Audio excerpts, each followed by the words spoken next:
저 같은 경우에는 얼굴이 기억이 잘 안 나요. 꿈에서만 그리던 헤어진 남과 북의 가족들이 드디어 다시 만났습니다. 테이블마다 기구한 사연들이 이어졌습니다.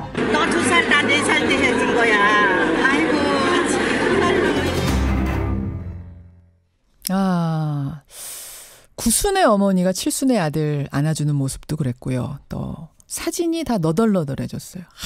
또 그 한 장을 보고 또 보고 또 보고 그 너덜너덜해진 사진을 잡고 가족들이 이야기 나누는 그 모습 여러분 중계 보셨죠? 26일까지 이어집니다. 이산가족 상봉. 그 현장의 모습이 어땠는지 또 앞으로 일정은 어떤지 일단 CBS 황영찬 기자부터 연결을 해보죠. 황영찬 기자. 안녕하세요. 네, 저는 지금 남북회담본부에 나와 있습니다. 어제 오후 3시부터 상봉 행사가 진행이 된 거죠? 네, 맞습니다. 어제 상봉은 크게 두 차례로 나뉘어 진행됐습니다.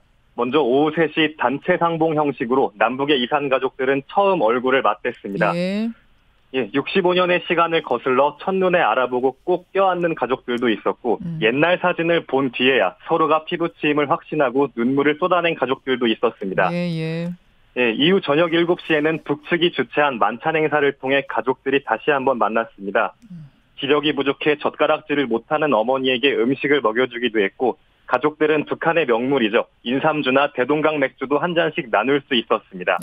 그렇게 저녁 9시 만찬이 끝나고 이산 가족들은 숙소로 돌아와 첫날 밤을 보냈습니다. 수많은 사연들을 접하셨을 텐데 황 기자. 황 기자 개인적으로는 제일 가슴 아팠던 사연, 제일 찡한 사연이 뭐였어요?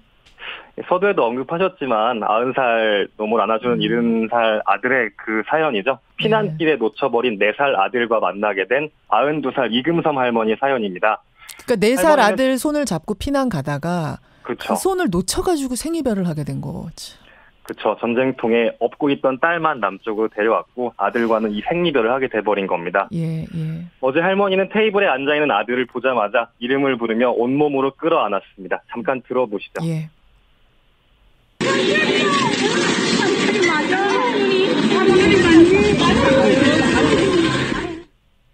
상철이 맞니? 상철아.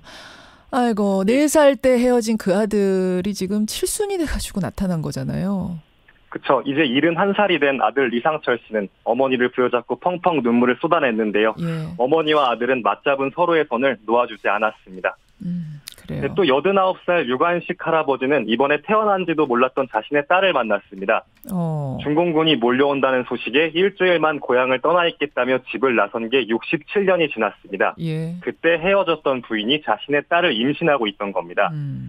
이젠 67이 된 딸이 태어나 처음으로 유관식 할아버지를 아버지라고 부르며 어머니 사진을 보여드렸습니다. 잠시 들어보시죠. 아버지, 우리 할머니. 할머니. 기억나세요? 모습을 알겠나 물어봅니다. 모습을 알겠나 물어봅니다. 알겠다고 하셨어요? 네, 고개를 끄덕이셨어요.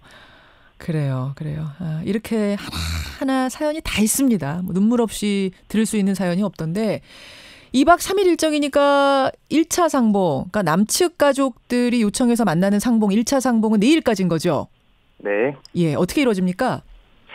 이제 남은 이틀간 4번의 상봉이 남아 있습니다. 오늘은 주로 객실에서 가족들끼리 시간을 보내게 되는데요.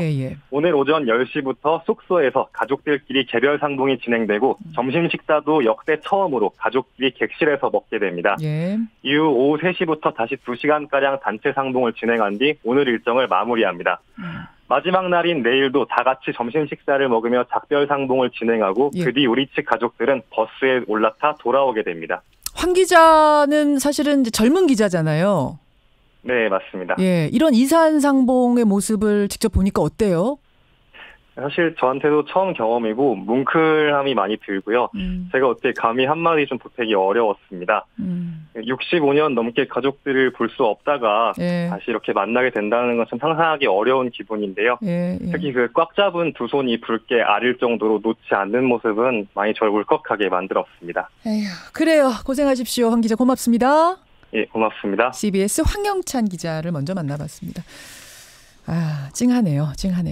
문재인 대통령은 이산가족 상봉을 좀 정례화하자 이런 입장을 밝혔었습니다. 이걸 전면 상봉이라고 하는데 언제쯤이나 가능할까요? 이산가족 교류 촉진에 대한 법안을 대표 발의한 분이세요. 더불어민주당 서른 의원 연결을 좀 해보겠습니다. 서 의원님 나와 계세요. 네, 안녕하세요. 민주당 서른입니다. 서른 의원은 이산가족은 아니시죠? 전 이산가족 아닙니다. 우리 가족 중에 헤어진 분은 없습니다. 그렇죠. 저도 이산가족은 아닙니다만 넓게 보면은 우리 민족 자체가 다 이산가족인 거잖아요. 1,000만 명이라고 그러죠. 그렇죠. 근데 4천, 5천 이렇게 들어가면은 안 걸려 있는 사람이 없어요. 다 이산가족이에요. 맞습니다. 어제 상봉 모습 그 중계 보시면서 어떠셨어요? 뭐라 그럴까요? 참 물론 좋은 일이죠. 그러나 슬퍼요. 특히 이제 이분이 2년 10개월 만에 다시 이제 상봉이 됐는데 예. 이 특징이 나이가 너무 많이 드셨구나 만나는 분들이 너무 많이 늙으셨다. 예. 우리가 지금 이 이산가족 상봉을 보는 게 꽤 오래됐는데 예. 예전에는 꽤 젊은 분들이 젊다기보다 나이가 좀 초로의 분들이 만나시곤 그랬는데 예. 어제 보니까 너무 늙으신 분들이 만나시는 것 같아요. 세월이 너무 지났다는 거죠. 65년이 지났으니까 그러니까요. 이거 참 안 되겠다. 빨리 서둘러야겠다. 이런 생각을 많이 가졌습니다. 그러니까 지금까지 상봉이 21회 있었는데 아직도 얼굴 한번 못 보고 기다리는 분이 5만 6천 명. 이 중에 90세 이상이 12,000명.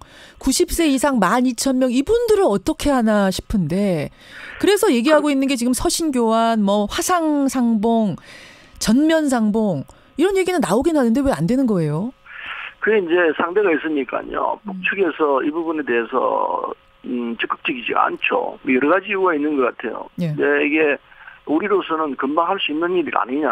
상봉하는데 무슨 이게 문제가 있냐 이러는데 예. 우리는 사회 전반적으로 이게 전산화가 돼 있잖아요. 예. 누구 하면은 홍길동 하면 다 전국적으로 어디 있다는 걸 알 수가 있는데 북측은 그렇지가 않은 것 같아요. 그래서 무슨 사람 찾는데 여러 가지 지장이 있는 모양이에요. 일단 찾는 것부터 북한은 난관이군요. 예, 쉽지가 않은 모양이에요. 그래서 그런 걸 현실적으로 우리가 고려한다 하더라도 예. 그래도 이거는 이 전면적인 상봉은 해야 될 것 아니냐 이런 생각이 들고 예. 이 정치적인 문제가 걸려 있다면 그건 별 문제가 아닐 것 같은데 제가 답답한 국면이 돼 있고 우리 쪽도 문제는 있어요. 우리 쪽도 문제가 있는데 이를테면은 예. 이 여야가 서로 입장을 달리하고 예. 이 부분에서 또 보수적 진보적 이런 견해가 또 다르고 이런 게 있어서 아니 이산가족 상봉은 인도적 얼마든지 인륜에 관한 문제인데 그게 어떻게 여야가 갈리고 진보 보수가 갈려요?